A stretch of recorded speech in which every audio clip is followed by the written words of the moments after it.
반갑습니다. 네, 금요일날 저녁 이 시간에 나오는 것이 참으로 쉽지 않은 시간인데요. 여러분 시간을 구별해 주시고 또 마음을 구별하여 주셔서 감사드립니다. 바라고 또 원하는 것은 이 학교가 마쳐질 때까지 하나님께서 상황을 지켜주시고 또 응원하여 주셔서 우리가 주님의 손과 발이 되는 또한 그러한 은혜도 함께 있기를 바랍니다. 우리 가능하신 분들은요, 오른손을 가슴에 얹고 제가 하는 기도를 따라해 주시기 바랍니다. 하나님 나와 함께 하시니 나는 아무 염려 없습니다. 하나님 나를 자랑하시니 그에 합당한 삶을 살겠습니다. 주님 내게 말씀하소서. 종이 듣겠나이다. 아멘. 하나님, 사회봉사학교로 나아갑니다. 시간과 마음을 구별한 우리 모두를 기뻐하여 주시고 우리가 주님의 손과 발이 되어 강도 만난 이웃들을 돕게 하여 주시옵소서. 오늘 그 첫 시간 주제의 말씀을 함께 나누려 합니다. 이 말씀을 통하여 주께서 말 걸어 오실 때에 우리의 온 존재가, 우리의 영혼이 기쁨으로 응답하게 하여 주시옵소서. 감사드리며 예수님의 이름으로 기도드립니다. 아멘. 입춘도 지났고 경칩도 지났는데 오늘 바람이 참 매서웠습니다. 그렇죠? 어저께도 참 추웠는데요. 오늘 하루 쌀쌀하다라고 느꼈던 날입니다. 봄에 관한 짧은 글이 있어서 한번 적어보았는데요. 제가 한번 읽어볼게요. 입춘이다. 아직 매서운데, 아직 차가운데 옷깃을 여미고 웅크리느라 한 사람 환대할 수 없고 안아줄 수 없는 우리에게 입춘이 말한다. 그럼에도 불구하고 봄은 온다고. 가슴 열고 두 팔 벌려 한 사람 안아낼 수 있는 봄이 온다고. 따뜻한 말인 것 같죠? 네, 겨울은 결코 봄을 이길 수 없습니다. 어둠은 결코 새벽을 이길 수 없습니다. 사랑도 그렇게, 사망은 사랑을 이길 수 없습니다. 여러분, 오늘은요 주제 말씀을 함께 나누려고 합니다. 사회봉사학교를 우리가 몇 개월에 걸쳐서 진행하는 동안 이 주제 말씀이 우리 마음 가운데 흘러갔으면 좋겠는데요. 눈치채신 분들이 있겠지만 앞에 배너를 살펴보면 Go and do likewise라는 글이 쓰여져 있습니다. 가서 너도 이와 같이 하라 라는 말이지요. 바로 예수님께서 우리에게 해주신 말씀입니다. 제가 여러분과 복음에 대한 이야기를 함께 나누고 싶어요. 이 복음에 대한 이야기를 나누면서 예수님의 비유 한 가지를 여러분과 나누고 싶은데요. 땅에 떨어진 씨앗의 비유 잘 알고 계시죠? 어떤 씨앗이 하나는 돌짝밭에, 하나는 길가에, 하나는 가시덤불에 떨어졌다라는 이 비유의 이야기입니다.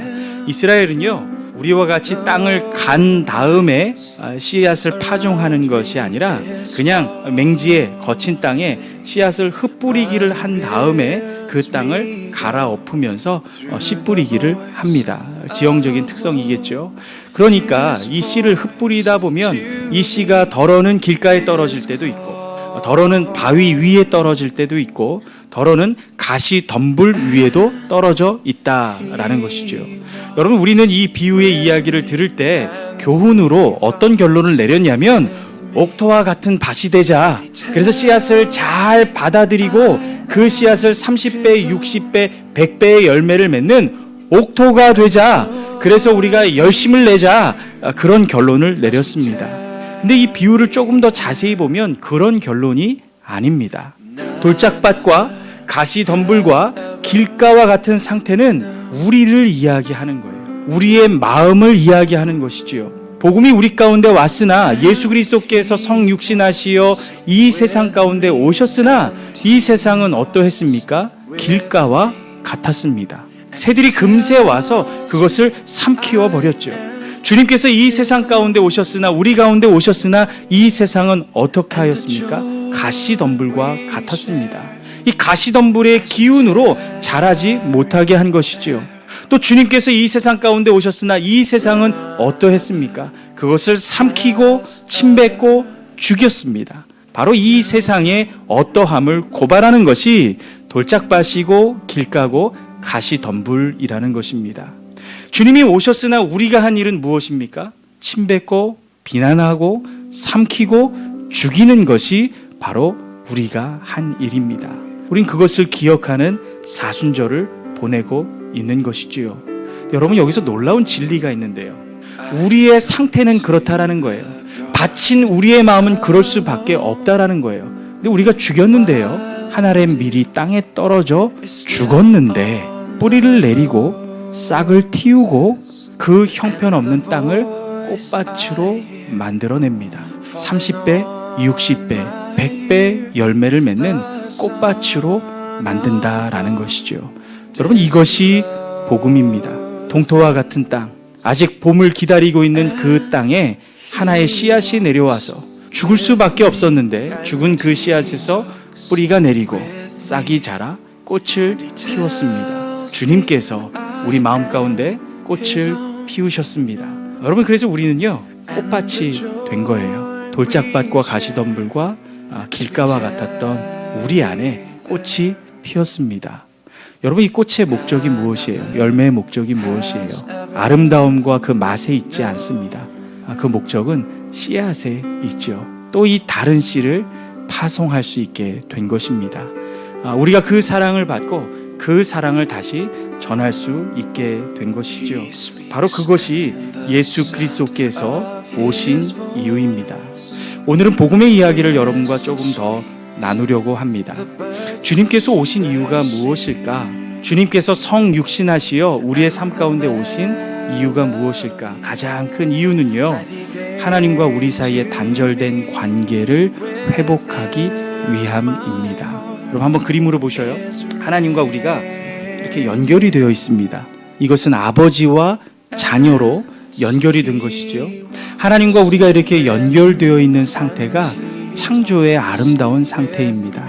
그런데요, 인간이 이 손을 놓아버립니다. 하나님 여전히 잡고 계시는데 이렇게 놓아버리는 것이죠. 그리고 다른 것을 이렇게 잡으려고 합니다. 그것은 무엇입니까? 하나님이 우리의 주인이시고 아버지가 되시는데 인간은 스스로 결정합니다. 내가 주인이 되고 싶고 내가 아버지가 되고 싶은 것입니다. 사탄이 아담을 유혹하기를 너 하나님을 거역해봐. 그러면 너 하나님처럼 될 수 있어 라고 유혹했죠. 우리가 스스로 하나님이 되고 주인이 되기 위하여 하나님을 거역합니다. 하나님을 거역하면 내가 하나님처럼 될 줄 알았는데 하나님을 거역하고 나니 하나님처럼 되는 것이 아니라 오히려 하나님으로부터 단절돼 버리고 말았습니다. 하나님으로부터 단절되었다라는 것은 무엇을 이야기합니까? 뿌리 뽑힌 나무와 같이 된 것을 이야기합니다. 뿌리 뽑힌 나무를 한번 상상해 보십시오. 뿌리 뽑혔는데요, 이 나무가 아직 살아있는 것 같습니다. 그 수분 안에서, 제한된 영양분 안에서는 살아있죠. 일주일이고 2주일이고 더 큰 나무는 몇 년이고도 살아있을 수 있을 것입니다. 그 나무 안에 수분과 영양분이 남아있기 때문이죠. 그러나 분명한 진리는 결국 그 나무도 말라버리고 만다라는 것입니다. 이 뿌리 뽑힌 나무의 각 가지들이 하는 일은 무엇입니까? 경쟁입니다. 왜 경쟁을 해야 합니까? 분깃이 제한되어 있기 때문에, 영양분이 한정되어 있기 때문에 내가 더 빨리 그것을 부지런하게 경쟁해서 가져와야 하루라도 더 살 수 있는 것입니다. 그러나 여러분, 우리는 그 결국을 알고 있죠. 경쟁해서 더 많은 파일을 가져간들 그도 결국 죽을 것이라는 것이죠. 이것이 뿌리 뽑힌 나무의 결국이고 비참함입니다. 예수 그리스도께서 다시 오신 이유는 무엇입니까? 바로 이 나무를 다시 옮겨 심어 놓기 위함입니다. 하나님과 우리 사이에, 여기서 시편 1편이 생각나시는 분들이 있을 텐데요. 맞습니다. 시냇가에 심겨진 나무는 다시 옮겨진 나무입니다. 뿌리 뽑혔던 그 나무가 다시 옮겨져 시냇가에 심기어진 것이죠. 하나님과 관계가 다시 회복된 것입니다. 예수 그리스도께서 우리 안에 만들어 놓으신 거예요.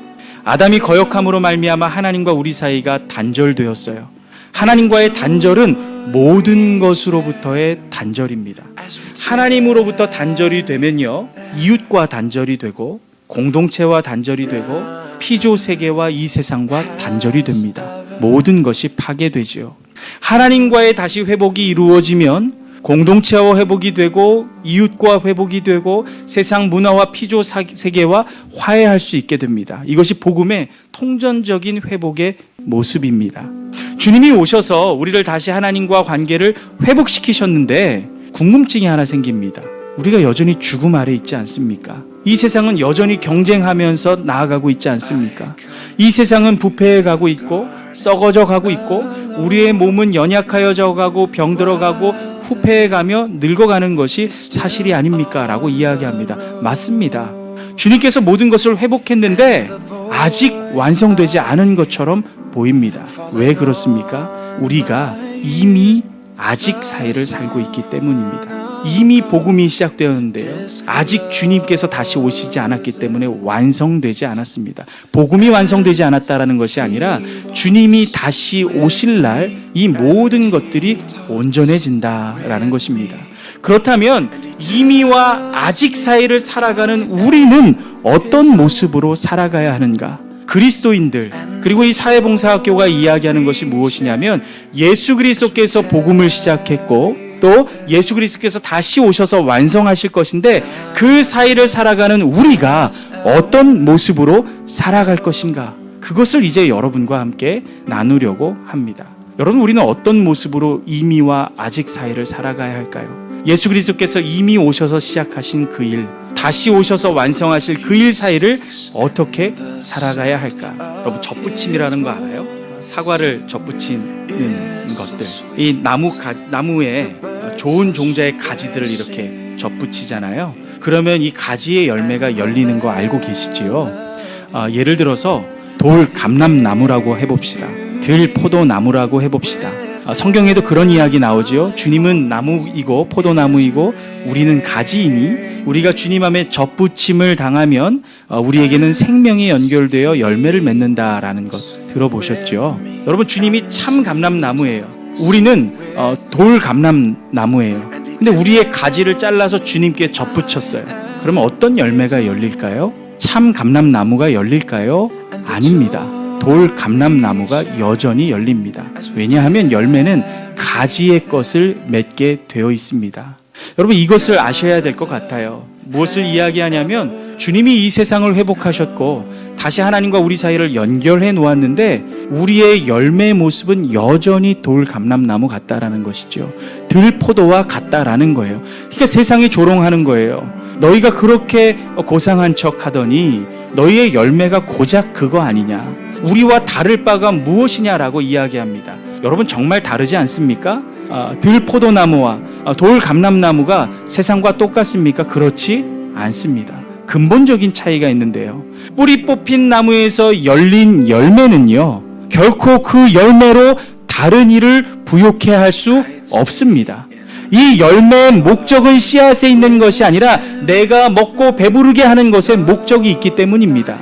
그러나 뿌리 내려서 그곳으로부터 오는 생명과 풍성함을 갖고 와서 낸 열매는요, 다른 이에게 나누어 줄 수 있습니다. 왜냐하면 나는 영혼에 연결되어 있고 근원적인 풍성함이 있기 때문에 제한된 분깃을 나눠 쓰는 경쟁자가 아니라 주님께서 회복하신 그것들을 나누는 사람이 되는 것이기 때문입니다. 그래서 세상과 우리의 차이점은 똑같은 열매를 갖고 있을지라도 이것으로 나를 배부르게 하느냐 아니면 이것으로 다른 일을 부욕해 하느냐의 차이가 있다라는 것이죠. 여러분, 이것이 바로 양식과 종자의 차이입니다. 양식은 내가 먹어버리고 찰나를 만족시키고 배설물만 남기는 것이 양식입니다. 그러나 종자는요, 보릿고개가 와도 결코 먹을 수 없는 게 종자입니다. 그것은 다음 세대를 위한 것이고 영혼을 위한 것이고 다른 이들을 위한 것이고 생명을 위한 것이기 때문이지요. 그러므로 우리는 어떠한 삶을 살아야 하느냐? 이미와 아직 사이를 살아가고 있는 우리는요, 이제 새벽이 다가오고 있음을 알려주는 존재로 살아가야 해요. 동터오고 있는 이 지평을 살아가야 하는 거예요. 새벽 이슬 같은 주의 청년이라는 구절 기억하시죠? 그게 무엇을 이야기해요? 이슬은요, 온도차 때문에 아침이 다가옴을 알려주는 게 이슬이에요. 이제 밤이 끝나고 아침이 옵니다 라고 말하는 게 이슬인데요, 이미와 아직 사이를 살아가는 우리는 동토오는 지평을 지시하는 존재로 살아가는 이슬이라는 거예요. 주께서 다시 오신다. 그러면 우리는 어떠한 삶을 살아야 하느냐? 이 세상의 법칙 속에서 살아가지만 완성된 그 나라를 미리 당겨와서 살아가야 한다라는 거예요. 그럼 세상 사람들은 우리를 보면 어떻게 이야기할까요? 아하, 마지막 때가 왔구나, 다가오는구나 라는 거예요. 겨울이 봄을 이길 수 없듯이, 사망이 생명을 이길 수 없듯이 우리의 삶은 이 세상의 법칙 가운데 살아가지만 이 세상의 법칙이 아닌 완성된 하나님 나라의 법칙대로 살아가야 한다라는 것이죠. 그러면 그 삶이 구체적으로 어떤 삶이냐? 자, 이제 오늘의 본문을 함께 여러분과 나누고 싶은데요. 25절의 말씀 함께 읽어보겠습니다. 시작. 어떤 율법 교사가 일어나 예수를 시험하여 이르되 내가 무엇을 하여야 영생을 얻으리이까? 여러분, 이 질문을 한번 자세히 보세요. 내가 어떻게 하여야 영생하리이까? 여러분, 율법 교사는요 이스라엘의 스승이에요. 근데 그가 하는 질문이 내가 어떻게 하여야 영생을 얻습니까? 라고 이야기합니다. 이 질문에서 어떤 느낌을 받습니까? 내가 어떻게 하여야 영생을 받습니까? 여러분, 이것은요 개인 구원하고 관련된 질문입니다. 내가 어떻게 영생을 받아야 할까요? 여러분, 오늘날 한국 교회가 비난받는 이유가 무엇입니까? 언제부터인가 우리가 개인 구원에만 관심이 생겼습니다. 더 이상 영혼 구원에 대한, 이 사회를 개혁하고 대한 문화를 만들어내는 것들에 대한 고민과 부담이 사라졌습니다. 그냥 어떻게 내가 구원받는지, 어떻게 내가 잘 사는지, 내가 현세에 어떻게 복을 받는지, 내 가족들이 어떻게 복을 받는지 초점이 맞추어져 있었다라는 거예요. 여러분, 우리가 개인 구원에만 관심이 있다 보니까요 이웃을 돌아보지를 못합니다. 이 세상 문화에도 대항 문화를 만들어내지 못해요. 이 세상이 아파하는 것들에 대해서 우리가 공감하는 법을 완전히 잃어버렸습니다. 그냥 우리만 구원받으면 되고 우리끼리만 잘 되면 된다라고 생각하는 것이지요. 그래서 교회가 어느 날부터 고립된 섬이 되었습니다. 개토화되었습니다. 우리끼리는 즐겁습니다. 우리 안에는 사랑이 있습니다. 그러나 세상 사람들이 보기에는 도대체 저 섬에서는 무슨 일이 일어나는 거지? 라는 궁금증을 갖기 시작합니다. 그러나 교회는 이 사회의 공공성에 어떠한 영향력도 미치지 못하고 또한 그것을 변화시킬 능력도 사라지게 된 것을 깨닫게 되지요. 그러면서 개인 구원에만 집중하게 됩니다. 어떻게 하여야 내가 구원을 받을까? 이것이 바로 율법학자의 질문이었습니다. 여러분, 어떻게 하여야 구원을 받을까? 그의 질문은 무엇입니까? 바로 이런 것이에요. 영혼과 단절된 이 세상에서 어떻게 하여야 제한된 분깃을 조금이라도 더 많이 모을 수 있을까요? 어떻게 하여야 경쟁에서 승리할 수 있을까요? 우리 아이들이 어떻게 하여야 이 경쟁에서 하루라도 더 살아남을 수가 있을까요? 라는 질문과 다를 법이 없습니다. 율법학자는 어떻게 하여야 내가 구원을 받습니까? 내가 무엇을 하여야, 내가 어떠한 율법을 지켜야, 어떠한 행위를 하여야 구원을 받습니까? 라고 질문하는데요, 주님 곧바로 대답하지 않으십니다. 그리고 오히려 질문하시지요. 무엇라고 질문하십니까? 이렇게 질문하세요. 네가 잘 알고 있는 율법에 무엇라고 쓰여있냐? 라고 이야기하죠. 그는 율법학자이기 때문에 너무나 잘 알고 있어요. 율법의 핵심은 무엇이냐면 사랑의 이중계명입니다. 사랑의 이중계명은 무엇이냐면 하나님 사랑, 이웃 사랑이에요. 이것이 성경을 두 마디로 요약하자면 하나님 사랑, 이웃 사랑입니다. 복음의 핵심은 무엇입니까? 하나님 사랑, 이웃 사랑입니다. 모든 십계명과 산상수훈의 핵심은 무엇입니까? 하나님 사랑, 이웃 사랑입니다. 하나님과의 관계가 회복되면 이웃과의 관계가 회복되고 모든 것과의 관계가 회복되는 거예요. 그러니까 주님이 잘 말하였다라고 이야기하죠. 율법의 신명기 6장 5절에 내 마음을 다하여 목숨을 다하여 힘을 다하여 뜻을 다하여 주 너의 하나님을 사랑하라 라고 기록되어 있죠. 또 레위기 19장 18절에 내 이웃을 내 자신과 같이 사랑하라. 하나님 사랑하고 이웃 사랑하라. 그러면 살리라 라고 이야기해요. 어떻게 하면 영생 얻냐고 질문하니까 율법에 무엇이라고 쓰여있냐라고 되물으십니다. 이렇게 쓰여있습니다라고 하니 그대로 살면 영생할 거야 라고 이야기하지요. 그러니까 이 율법학사가요 자신만만하여 다시 질문합니다. 그러면 내 이웃은 누구입니까? 라고 이야기하죠. 그는 하나님을 사랑하고 이웃을 사랑한다라고 생각했거든요. 그래서 예수님이 대답하신 이야기가 오늘 읽은 사마리아 사람의 이야기라는 것이죠. 여러분, 어떤 사람, 성경에는 어떤 사람에 대한 정보가 많이 나와 있진 않아요. 우리 몇 주 전에 주일날 설교 본문이기도 했었죠. 어떤 사람이, 한번 볼까요? 어떤 사람이 예루살렘에서 여리고로 내려가다가 강도를 만나매. 지리적인 특성을 조금 알 필요가 있어요. 오늘은 시간 여유가 있으니까 이 지리적인 모습을 한번 제가 보여드릴게요. 아프리카판하고요, 아라비아판이 부딪힙니다. 그 만나는 지점이 이스라엘이에요. 이 두 판이 부딪히면 융기가 일어나겠죠. 융기가 이렇게 일어납니다. 융기가 이렇게 일어나면 높은 산이 생기겠죠. 예루살렘은 산 꼭대기에 있습니다. 근데 이 산의 중심이 두 판이 만나다가 가운데가 이렇게 붕괴합니다. 여기가 공백이 생기면서 올라가다가 붕괴해요. 그러면 산이 이렇게 되겠죠. 그렇죠. 가운데는 협곡이 생기고 양쪽에 고원지대가 생기고 또 양쪽은 낮겠죠. 그러니까 이스라엘을 보면 지중해 판이 이렇게 있어요. 그러다 갑자기 융기하죠. 융기하면 꼭대기에 예루살렘입니다. 가운데가 뚝 떨어졌다 그랬죠. 뚝 떨어진 곳이 제일 아래에 있는 도시가 여리고입니다. 그리고 사해, 요단강과 사해가 있는 거예요. 사해 바다가 왜 염도가 높은지 아세요? 지중해보다 낮게 떨어졌어요. 그러니까 물이 못 빠져나가요. 바다 해수면까지 모든 강이 흘러나가는 거잖아요. 근데 지중해보다 낮으니까 물이 못 빠져나가서 염도가 높아진 죽은 바다가 된 거예요. 그래서 사해 바다이죠. 이 사해 바다 바로 앞에 있는 것이 여리고인데요. 이 여리고는요, 거점 도시예요. 교통의 요충지예요. 예루살렘에 가기 위해선 여리고를 거쳐야 돼요. 저 갈릴리에서도 여리고로 왔다가 마지막에 이렇게 올라가야 돼요. 또 예루살렘에서 모든 일을 보면 여리고를 통해서 삶의 자리로 나아갑니다. 그럼 본문을 한번 다시 볼까요? 30절, 예루살렘에서 여리고로 어떤 사람이 내려갔습니다. 여러분, 통상적으로 예루살렘에 왜 올라갈까요? 예루살렘에 무엇이 있죠? 성전이 있습니다. 통상적으로 예루살렘에 왜 올라가냐면 정결법 때문에 그렇습니다. 이 예루살렘 성전에서만 회개될 수 있고 용납될 수 있는 제사가 있어요. 예루살렘에 와서 희생제를 드려야만 해결되는 하나님과 우리 사이의 관계를 회복할 수 있는 제사가 있다고요. 그러니까 사람들은 정결하기 위해서 예루살렘에 가서 예배를 드립니다. 근데 여러분, 어떤 사람이 예루살렘에서 여리고로 내려간다라는 것은 그냥 우리가 상상할 때 뭐라고 할 수 있겠어요? 예배를 드리고 집으로 돌아가는구나 라고 상상할 수 있겠죠. 근데 여러분, 사람들이 많이 다니던 이때에, 그리고 사람이 다니지 않는 시간, 한가한 시간에 강도 만났다라는 거예요.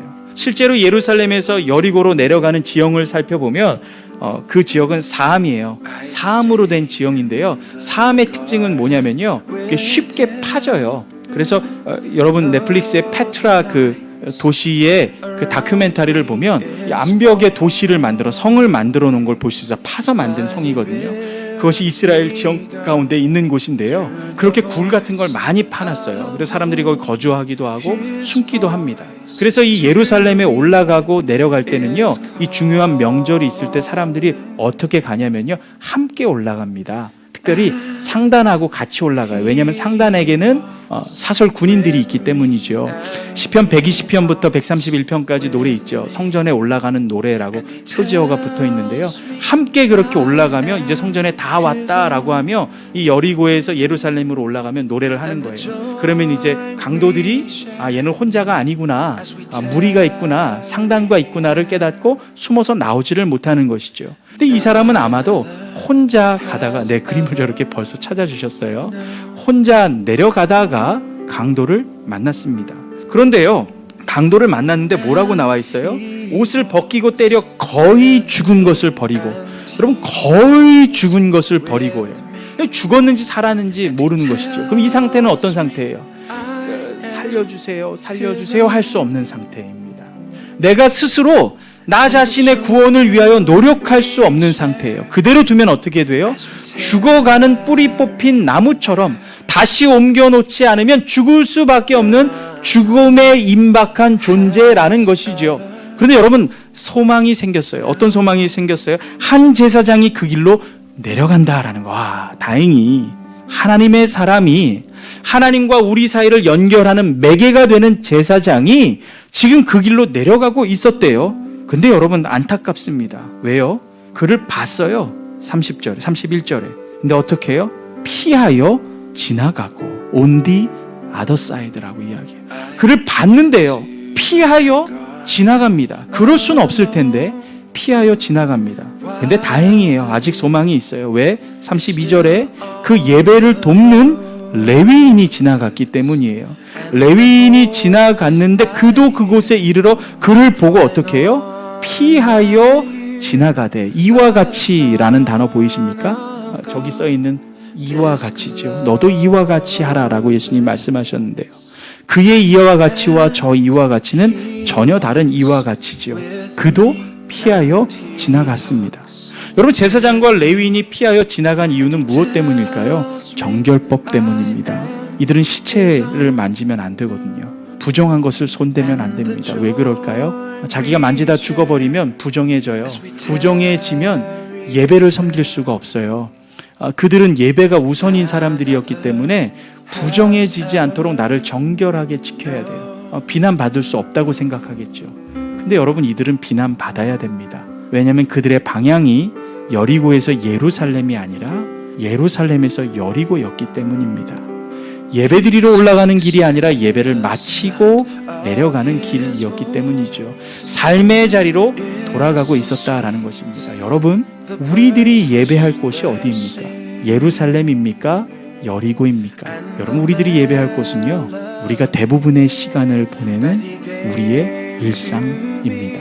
여러분, 축도와 함께 예배가 맞춰지는 것이 아니라 축도와 함께 우리의 삶의 예배가 시작되는 것입니다. 완전히 착각하고 있는 거예요. 여러분, 우리가 성전에 모여서 예배하는 이유는요, 흩어지기 위해서 예배한다라는 것을 잊어서는 안 됩니다. 우리에게는 두 가지가 있어요. 무엇이냐면 소명과 사명이 있습니다. 소명은 무엇이냐면 하나님의 부르심이에요. 이 세상 가운데 죽어가고 있는 우리를 하나님이 부르신 것이 소명이에요. 우리를 부르신 하나님은 반드시 우리에게 사명을 주시는데, 소명하신 주님은 사명을 하시는데 그것은 무엇이냐면 보내심이라는 거예요. 우리를 부르신 이유는 보내시기 위함이에요. 아브라함을 부르신 이유는 아브라함만 복주기 위한 것이 아니라 아브라함을 씨앗으로 삼아 그로 말미암아 세상 모든 열방이 복받게 하기 위함이었다라는 것이죠. 주님이 우리를 부르신 이유는 축복의 종착지가 되는 것이 아니라 축복의 통로가 되라고 우리를 부르신 것입니다. 그런데요, 여러분, 거룩을 핑계로 하나님을 모독하고 있었어요. 하나님을 핑계로 하나님을 거역하고 있었던 것이 바로 제사장과 레위인이었다라는 것이죠. 여러분, 제사장과 레위인도 그냥 지나갔으니 이 사람은 어떻게 되겠습니까? 죽을 수밖에 없는 존재예요. 그 다음에 누가 나와야 돼요? 그 다음에는요, 여러분, 이거 제가 한번 설명한 적이 있는데 우리 조장님들께는 가위바위보와 같습니다. 제사장 레위인 하면 우리 가위바위 하면 보를 말하는 것처럼 제사장 레위인 하면 그 다음은 경건한 유대인입니다.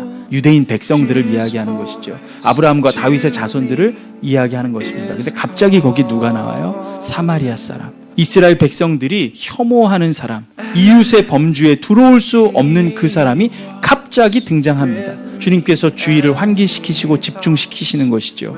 사마리아 사람이 내려가고 있어요.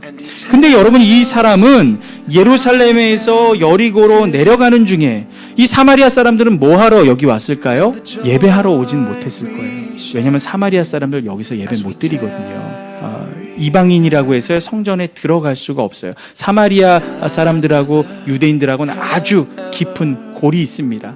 그래서 예수님이 사마리아 여인을 만나러 가실 때에 그 만남이 그렇게 소중했던 것이 무엇이냐면 상종하지 않는 존재였기 때문이에요. 상종은 그릇을 함께 쓰지 않는다라는 뜻을 갖고 있습니다. 물도 나눠 마시지 않는데 주님이 뭐라 그래요? 물을 떠서 좀 다오라고 상종하고 계셨던 것이거든요. 그런데 이 사마리아 사람들은 거기서 장사를 했는지 무슨 일을 했는지 모르겠지만 그의 삶의 자리로 돌아가다가 그 사람을 보고 불쌍히 여겼습니다. 이전과 다르게 어떻게 해요? 가까이 가서 기름과 포도주를 그 상처에 붓고 싸매고 자기 짐승에 태워 주막으로 데리고 가서 돌보아 주었습니다. 자기가 할 수 있는 최선의 헌신으로 지금 섬기고 있는 거예요. 그리고 이튿날 그가 주막 주인에게 데나리온 2를 주며 이르되 이 사람을 돌보아 주십시오. 비용이 더 들면 내가 돌아와 지나갈 때에 갚겠습니다 라고 말하고 있었다라는 것입니다. 여러분, 이 강도 만난 사람 30절, 강도들은 30절 이 이웃을 버리고 갔습니다. 31절 제사장 보고 지나갔습니다. 32절 레위인들 보고 지나갔습니다. 여러분, 이 뉘앙스가요, 제사장과 레위인이 강도와 똑같다라는 거예요. 버리고 갔으니까요. 그런 존재들이었어요. 그러나 사마리아인은 보고 불쌍히 여겨 그를 도와주었습니다. 주님께서 뭐라고 이야기하세요? 가서 너도 이와 같이 하라. 여러분, 여기 중요한 진리 하나가 숨겨져 있습니다. 바로 어떤 진리냐면요, 이 사마리아 사람이 누구냐라는 거예요. 이 사마리아 사람은요, 보고 불쌍히 여겼어요. 사마리아 사람은 당시 유대인들에게 이방인으로 여겨졌고 개 같은 존재라고 여겨졌던 존재예요. 왜냐하면 아수르에 의해서 북이스라엘 사람들이 혼혈되었거든요. 그래서 느헤미야와 에스라가 바벨론에서 이렇게 귀향해서 성전을 칠 때 사마리아 사람들이 성전 같이 짓자 그래도 안 된다 그랬어요. 너희는 혈통이 피가 섞여서 더러운 존재여서 성전을 지을 수 없다라고 하죠. 그래서 골이 더 깊어지게 됩니다. 그 뒤로부터 계속해서 사마리아와 예루살렘의 관계가 안 좋아지죠. 그런데 그 사마리아 사람이 어떻게 했어요? 그는 비난받고 외면당하고 거부당한 민족의 사람이었어요. 근데 그는요, 죽어가는 사람을 보고 불쌍히 여겼습니다. 그를 보고요, 온몸이 떨립니다. 이 창자들이 흔들리는 연민을 느껴서 그에게 갔습니다. 이것이 불쌍히 여기다라는 단어의 뜻이에요. 그럼 불쌍히 여기다는요, 내가 있는 돈을 그에게 주어서 그의 형편을 낫게 하는 게 불쌍히 여기다가 아니에요. 굶주린 자에게 내가 갖고 있는 음식을 포장해 가다가 그에게 주는 게 불쌍히 여기는 게 아닙니다. 뭐와 조금 더 가깝냐면요, 이 불쌍히 여기다라는 단어는 동정하고 조금 달라요. 긍휼이라는 단어와 매칭할 수 있을 것 같은데요, 오히려 이 단어의 뜻은 무엇이냐면, 압구정 3번 출구에 누가 헐벗고 추위에 굶주려 있어요. 그에게 내 잠바를 덮어주고 그 앞에서 음식을 사서 갖다 주고 돈 얼마를 주는 거 좋은 일이에요. 그러나 이것은 동정에 가깝습니다. 근데 긍휼은 무엇이냐면, 그 옆에 똑같이 옷을 벗고 똑같이 굶주리고 똑같이 앉아서 함께 있는 것이 긍휼입니다. 컴패션이라는 단어로 표현할 수 있을 것 같아요. 함께 고난받고 고통받는 것이죠. 우리 주님의 긍휼은 이것과 가깝다라는 거예요. 근데 여러분, 이 불쌍히 여기다라는 단어를요, 제가 찾아봤는데요, 이 단어는 스플링크 니조마이라는 단어입니다. 굉장히 중요한 단어입니다. 이 단어의 번호가 있어요. 뭐냐면 G4697이라는 번호가 있는데요, 이 번호가 스트롱 코드라고 이야기하거든요. 이 번호를 입력하면 이 번호가 사용된 성경의 단어들이 다 나와요. 성경에 어느 구절에 쓰여 있는지요. 제가 쓰여진 구절을 한번 읽어볼게요. 공통점을 찾아보세요. 누가복음 7장 31절, 예수님이 과부를 향해 불쌍히 여기십니다. 누가복음 15장 20절, 탕자의 아버지가 멀리서 오는 탕자를 보고 그 마음이 떨립니다. 마가복음 1장 41절, 예수님이 나병 환자를 보고 불쌍히 여기십니다. 마가복음 6장 34절, 허기진 무리를 예수님이 보시고 목자 없는 양 같아서 불쌍히 여기십니다. 마가복음 8장 2절, 예수님이 무리를 보시고 민망히 여기십니다. 마태복음 9장 36절, 예수님이 무리를 보시고 불쌍히 여기십니다. 마태복음 14장 14절, 예수님이 큰 무리를 보시고 이 창자와 자궁이 흔들리는 것처럼 아파하시며 불쌍히 여기십니다. 마태복음 15장 31절, 예수님이 또 굶주린 무리를 보시고 불쌍히 여기십니다. 마태복음 18장 27절, 1만 달란트 빚진 자를 탕감해준 주인이 그를 보시고 불쌍히 여기십니다. 마태복음 20장 34절, 예수님이 눈먼 자를 불쌍히 여기십니다. 주어가 다 무엇이에요? 하나님 아니면 예수님입니다. 이 단어는 인간에게 쓸 수 있는 단어가 아닙니다. 우리는 그것을 해석하기를 자궁이 흔들린다라고 해석할 수밖에 없어요. 무엇인지 모르겠지만 이 자녀를 향한 어미의 마음을 표현하는 것이 아닌가. 우리가 고작 쓸 수 있는 표현이 그 정도인 것 같아요. 하나님이 인류를 보고 불쌍히 여기는 마음, 하나님과 단절되어 비참하게 죽어가는 그대의 모습을 보고 이 땅 가운데 성육신할 수밖에 없었던 그 불쌍한 마음을 이 단어로 표현하고 있다라는 거예요. 그러면 여러분, 이 모든 성경에 이 단어가 쓰여진 본문을 찾아보니 하나님에게만 사용이 되었어요. 근데 유일하게 사람에게 사용된 한 부분이 있으니 그것이 무엇이에요? 사마리아 사람 이야기라는 거예요. 이 본문에서 유일하게 사람에게 사용이 되었다라는 거예요. 그러면 이 사람은 누구일 가능성이 높습니까? 예수 그리스도일 가능성이 높다라는 거예요. 여러분이 강도 만난 자의 이웃은 예수님이에요. 예수님께서 완전히 죽어갈 수밖에 없고 그냥 나를 구원해 주십시오라고 말할 수도 없는 존재, 그래서 누군가 외부에서 도와주지 않으면 그냥 죽는 그 존재를 찾아오셔서 살려내신 거라는 거죠. 그것이 바로 사마리아인으로 묘사된 예수님이 우리에게 행하신 일입니다. 주님께서는 비난받고 외면당하고 거부당했던 분이세요. 우리가 삼키고 죽이고 썩게 만들었어요. 그것이 이 땅이 이 세계가 한 일이지요. 마치 유대인들이 사마리아 사람 대하듯이 그렇게 주님은 외면당하셨습니다. 그러나 주님은 죽었으나 어떻게 되셨어요? 뿌리를 내리셨어요. 싹을 틔우셨어요. 그리고 우리 마음 가운데 꽃밭을 만드셨어요. 여러분, 우리가 꽃밭이 되었다면 이 꽃의 목적은 무엇이냐라는 거예요. 부르심, 소명의 목적은 뭐예요? 보내심이라는 거예요. 열매의 목적은 이 탐스럽고 맛있고 아름다움에 있는 소명은 반드시 사명을 담고 있습니다. 이 꽃과 열매에는요, 바로 씨앗의 축복이 있다라는 거예요. 가서 너도 이와 같이 하라. 여러분, 우리는요, 우리의 이웃을 우리가 스스로 정하려고 합니다. 내가 누구를 도와야 할까? 나의 이웃은 누구일까? 라고 여깁니다.